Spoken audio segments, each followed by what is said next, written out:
नमस्कार, स्वागत आप सभी का। आप देख रहे हैं हमारा विशेष कार्यक्रम जहां अर्थ व्यापार से जुड़ी हर खबर हम आप तक पहुंचाते हैं। और आज विषय है सोना। सोना कितना सोना है।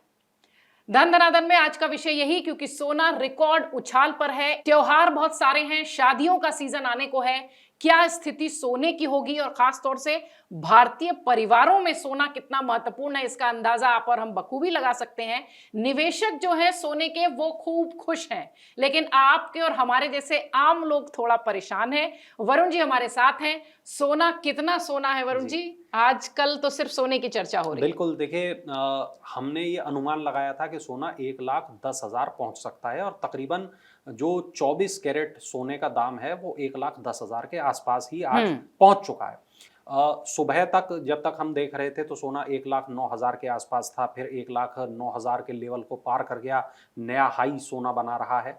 सोना अब मतलब जब हम बात कर रहे हैं तो एक अब नई चर्चा है, ये 1,25 कब होगा। अब ये चर्चा नहीं हो रही कि 1,00,000 कब होगा, अब ये चर्चा हो रही है 1,25 कब होगा। तो सोना लगातार बढ़ रहा है और सोने के बढ़ने के पीछे कई कारण एक बार फिर से हैं। जब हम पिछली बार यहाँ बैठे थे प्रतीक्षा, तो हम बात कर रहे थे कि जो ट्रंप का टैरिफ है या ट्रंप की नीतियां हैं वो सोने के दाम बढ़ने के पीछे एक बड़ी वजह हो सकती है। जो हाल फिलहाल में जो भू राजनीतिक घटनाक्रम हुए हैं वो एक बड़ी वजह सोने के दाम बढ़ने के पीछे हो सकते हैं। आप देखें कि चीन, नॉर्थ कोरिया और रशिया वो एक मंच पे हमें दिखाई दिए।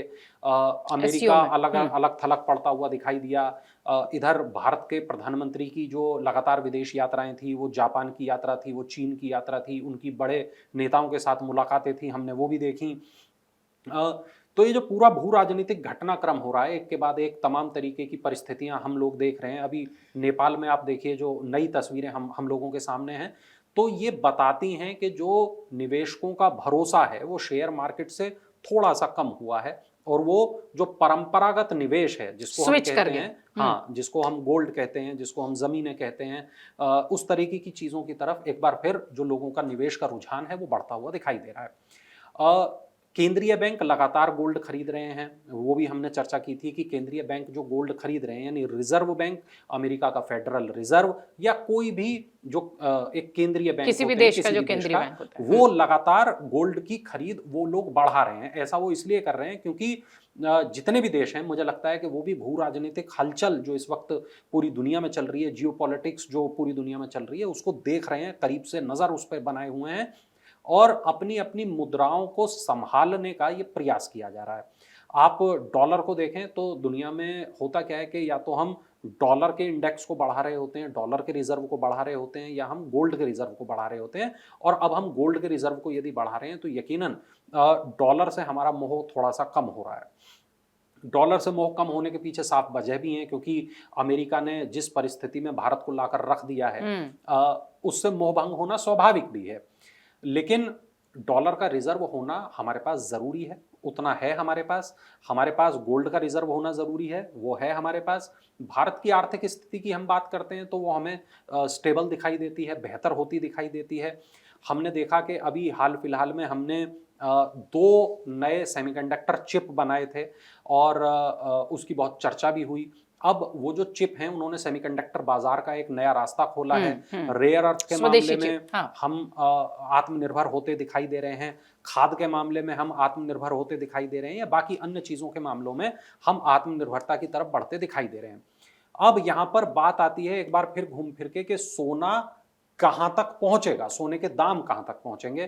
तो मैं यहां बहुत सावधानी से इस बात को कहना चाह रहा हूं कि सोने के दाम फिलहाल मुझे बढ़ते हुए दिखाई दे रहे हैं। एक्सपर्ट जो कोट हमने पढ़े, जो खबरें हमने पढ़ी, जो रिपोर्ट्स हमें बताती हैं, वो इसी तरफ इशारा करती हैं कि सोने के दाम आने वाले दिनों में थोड़ा और ऊंचाई तक जा सकते हैं। आपका सवाल शायद ये हो सकता है कि दिवाली पे सोने के क्या, दिवाली और नवरात्र और जो इस समय त्योहारों का सीजन है, तो मुझे लगता है प्रतीक्षा जी कि अभी सोना सस्ता नहीं होता हमें दिखाई दे रहा है। रिपोर्ट्स तो कम से कम यही बता रही हैं। हाँ, ये एक अलग बात है कि अब जो 22 कैरेट सोना है या जो 18 कैरेट सोना है या जो 20 कैरेट सोना है या जो और कम कैरेट वाला सोना है, शायद जो लोग हैं उसमें अपना निवेश बढ़ाएं।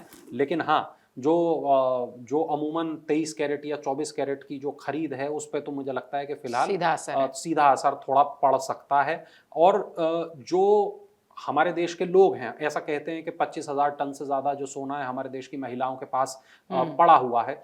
तो हाँ, इसमें जो महिलाएं हैं अब वो कितना गोल्ड आगे खरीदेंगी, वो अपनी बचत को किस तरीके से यहाँ यूटिलाइज करेंगी, वो एक देखने वाली बात होगी। हालांकि यहाँ पर एक चीज जो जरूर है जो हमें बहुत साफ तौर पर दिखाई दे रही है कि गोल्ड के जो रेट हैं वो फिलहाल कम होते हुए नहीं दिखाई दे रहे हैं। मैं अपने दर्शकों से भी ये जरूर कहूंगा कि वो भी बताएं कि उनको क्या लगता है कि गोल्ड इस साल यानी कि 31 दिसंबर तक कहां पहुंच सकता है, वो कमेंट करें और कमेंट करके हमें जरूर बताएं। पिछली जब हमारी चर्चा हो रही थी तो हम 1,05,000 के आसपास की या 1 लाख की बात कर रहे थे, लेकिन अब आज की जो चर्चा हुई है वो 1,25 तक पहुंच चुकी है, क्योंकि जो सोने के जानकार हैं या जो अर्थ व्यापार के जानकार हैं वो लगातार 1,25 की ही बात कर रहे हैं।